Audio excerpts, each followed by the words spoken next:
Well, that was kind of chaotic. What a weird, whack series between the Yanks and the Red Sox from Fenway this weekend. Unbelievable occurrences, teams blowing 95 plus percent chances to win games in 3 out of the 4 games in the series. And like I said, I'm just going to say I'm going to predict the Red Sox to win 3 out of 4 this weekend. I hope I'm wrong. That's right. The Red Sox took 3 out of 4 in the series against the Yankees. And that's not cool because now the Yankees' deficit in the AL East is 9 games. The Yankees will officially not look at the American League East. The Yankees will be focusing on the wild card, but a lot of me just wants to just say that, like, yeah, this team ain't it. Like, this team is just destined not to make the postseason because they came into the season with over a 90% chance to make the postseason. That wasn't even a topic. Like, they had a over 50% chance to win the American League East. So you wanted to make sure you did that, and you wanted to make sure, well, not make sure, but your goal was to get the number 1 seed in the American League going to the playoffs strong.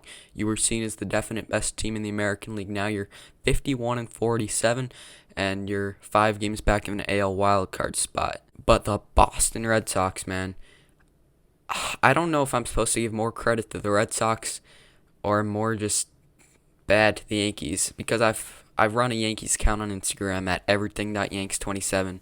So I think more about the Yankees today. You got to give credit to the Red Sox a lot because they obviously were playing with a lot of passion late. They were getting base hit after base hit in that 8th inning because they were down 4-0 going into the inning. They got a double against Domingo Germán, who was throwing a no-hitter all game. Amazing stuff by Germán. And the Red Sox got a hit off him and then teed off on Loizaga and Britton.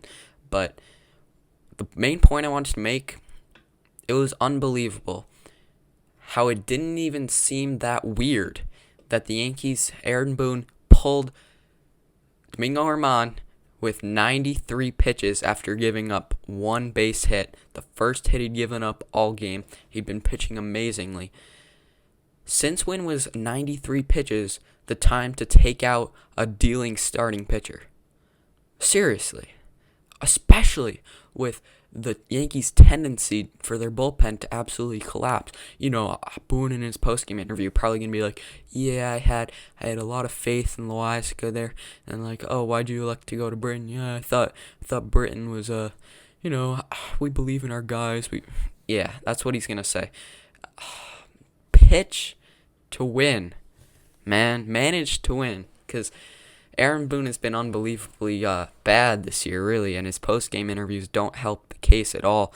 I've just been listening to a few more of them recently, the past week. He's been insane about the bullpen.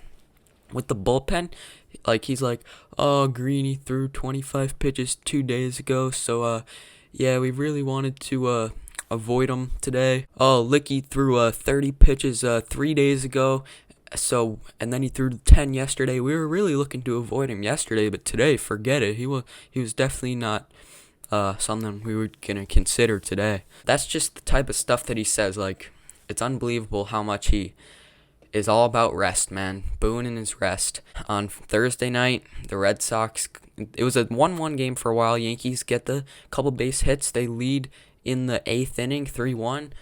You feel good. You go to Chad Green, which Luis Cessa pitched 5-pitch bottom of the 8th, so a lot of people thought that they should have just left Cessa in for the 9th, but I think that's more of a hindsight thing. Like, the game's on the line, you don't expect to have to deal with like an extra inning or anything, so right there you go to who you feel best in that inning, and I think it was very fair to think that Chad Green would be able to get that done.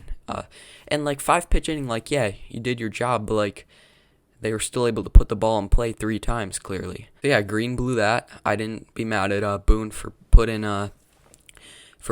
Green in there, but then in the 10th he put in Brooks Kriske, an absolute nobody who was just absolutely wild. Yankees got the 1 in the 10th from the man on second.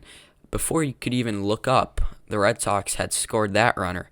And then if you look down again, the Red Sox score another run because a walk made it all the way to third on pass balls.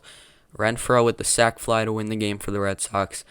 Devastation for the Yankees. And then the only normal game of this series was Game 2 on Friday, which it was normal in terms of an easy win for Boston, which it was the most Yankee-favored game of the series because they had Gerrit Cole on the mound. So that was sort of weird in itself, 6-2 Red Sox. Then Saturday, Red Sox up 2-0 in the series, a 4:05 game. The Red Sox banging balls off the monster. Things you hate to see from a Yankees perspective. And it felt absolutely hopeless. But then Jameson Taillon settled down, and despite a rough start, went 7 innings, 3 runs. But still 3-0 until the 8th. Yankees make a comeback, a rather lucky one. Good job by the Yankees. Put the ball in play, good things happen, but they dunked in a few stuff, and they hold on for a 4-3 win. Chapman got into second and third jam in the 9th inning, but he was able to strike out Enrique to win the game for the Yanks. And then Sunday, it looks like a pretty easy Yankee win. They're just slightly extending their lead all game. Herman is the no-hitter going. That was what was on the mind, if it was going to be a no-hitter or not losing the game. But instead, the way things developed, the Red Sox won the game. Yankees got a man to second in the 9th inning. Stanton delivered. He was going to be that last out, but had to feel amazing for Stan because, he gets incredible amount of bash from Yankee fans. So I had to feel good if you're Stanton to be able to come through with a single there. Pinch ran Wade. Wade stole second, pretty lucky because it came out of Bogart's glove. So then Odor, who you have to trust more than maybe anyone right now on the Yankees, he has been their best player since Judge has had COVID. He had a home run and also an RBI single today, so you were happy to have him up with a man on second base to try and tie this thing. But he popped it up. Red Sox take 3 out of 4 from New York. So the AL East is what it is. You're not looking... If this was maybe a week or 2 weeks ago, you're thinking that there's 4 teams that still have a real shot to win the division. But now you look at it, and it's clear and obvious that this is going to be a Red Sox-Ray thing at the top of this AL East. The Rays 1 game back of Boston right now. The Indians, thankfully, finally beat the Rays today. By the way, I'm going to miss the Cleveland Indians. It just won't be the same next year. Guardians. But yeah, it's going to be those 2 teams fighting at the top of the division, and you can make a case either way who will win that division. But then the Yankees and the Blue Jays are both still in the wild card race. You got to give that to them. The top AL wild card is very, very likely going to be the non-Red Sox-Ray winner, or it could be the A's. The A's could make a move up to the top wild card spot. But you're looking at an AL East team, either Red Sox or Rays, who doesn't win the division is going to be in the wild card game. They're going to be facing off against the A's, Yankees, Blue Jays, and you got to give a little bit of consideration to Seattle, who's only 2.5 back as it stands at the moment. But that's now the 6th time, maybe this season, but the 6th time, at least since June, that the Yankees have blown a 90+% chance to win a game via ESPN's app, where they have the constant moving of the percent chance to win the ball games, which I enjoy following in all 3 major sports.